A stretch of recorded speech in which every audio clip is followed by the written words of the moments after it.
В роскошном концертном зале, где золотые люстры отражались в полированной черноте рояля, собиралась взыскательная публика. На афишах сияло имя Леонид Грачев, всемирно известный пианист, живой гений классической сцены. Все в этом месте было отточено до совершенства: звук, свет, порядок. За кулисами стояла девочка. Ее звали Алина. Ей было 12, и она не видела света. Слепая с рождения, она держала в руках тонкую белую трость и едва заметно дрожала от волнения. Одетая просто, без блеска и пафоса, она сильно отличалась от всего, что окружало ее в этом зале. Она приехала на открытое прослушивание, редкий шанс для юных музыкантов показать себя перед мэтром. Но то, что должно было быть возможностью, стало холодным испытанием. Отношение было снисходительно, почти презрительно. На нее смотрели как на неуместную случайность в тщательно выстроенной симфонии.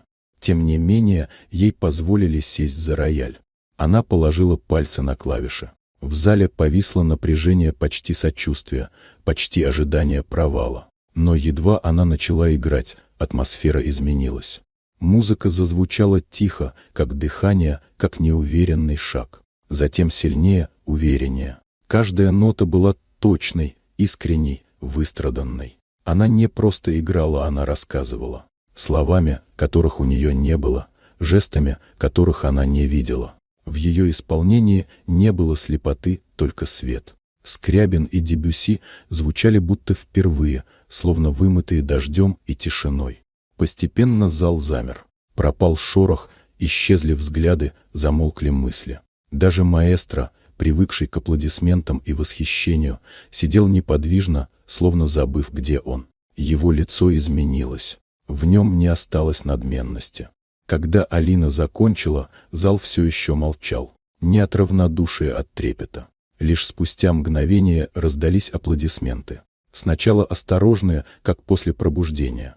Потом мощные, искренние, оглушительные. Маэстро подошел к девочке и преклонил перед ней колени. Не ради публики, не ради показа. Ради истины, которую невозможно было оспорить. В тот вечер сыграл не он. В тот вечер сыграла она. Вот такая удивительная история. Дорогие друзья, если вам понравилось видео, поставьте лайк, а также подписывайтесь на канал, впереди еще много интересного.